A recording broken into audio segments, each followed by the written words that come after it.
Hello, my name's Christopher, and today I'm going to show you how to install HACS on Home Assistant. So I'll be going over it step by step, and then at the end of the tutorial, you should have your HACS devices showing up if they're compatible. So a little bit about this series is I'm going to go over a home lab, so installing things, getting things set up, everything like that. So if you're interested in that, subscribe, comment, like, and support the channel, and let's get started. Hello, just wanted to pop in here real quick and tell you about your community options in the Big Bear community. You can join our discourse, which is our forum, or you can join our Discord. So join those both. And when you join, ask questions, answer questions if you can. I'm really trying to build a helpful and supportive tech community. So let's get back to your video.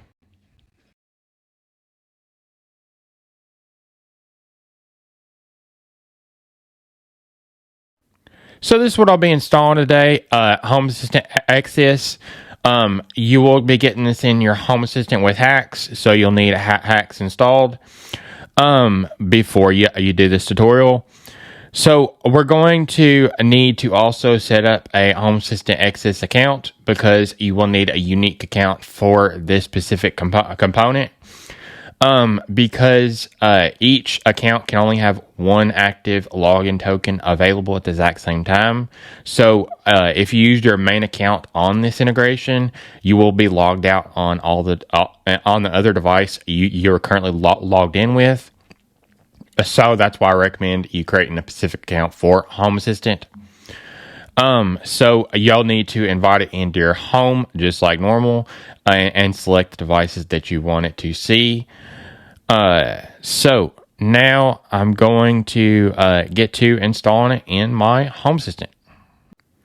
So now we're going to need to go to their documents, scroll down, and we're going to copy this right here. And then once I do that, I'm going to go over to my Home Assistant and add a repository.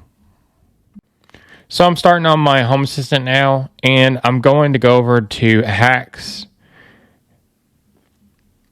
And then I'm going to go up the top right, Custom Repositories, the URL that we copied over in their repo, I'm going to paste in.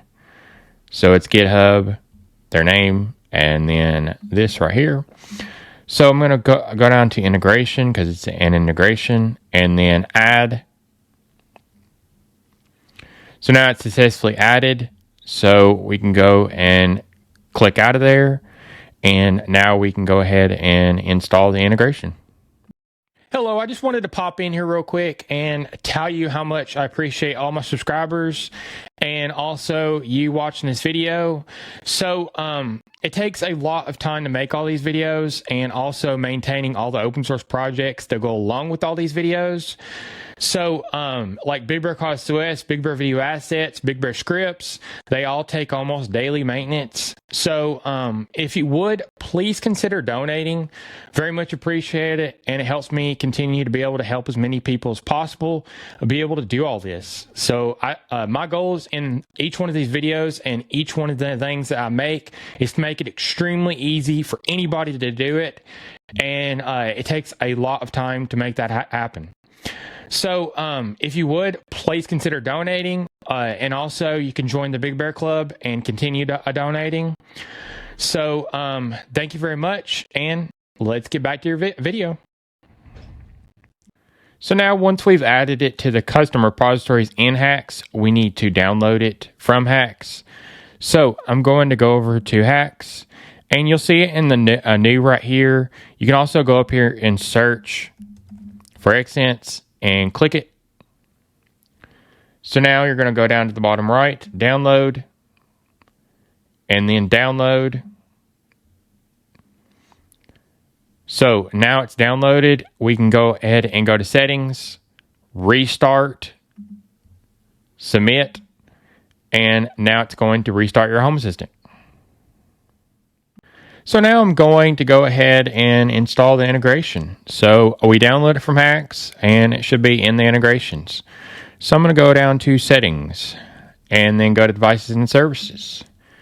Add integration down here, and then it should be in the integration. So it is, and you see Access Home Security. It does require internet, and it is a custom integration. So I'm going to go click it.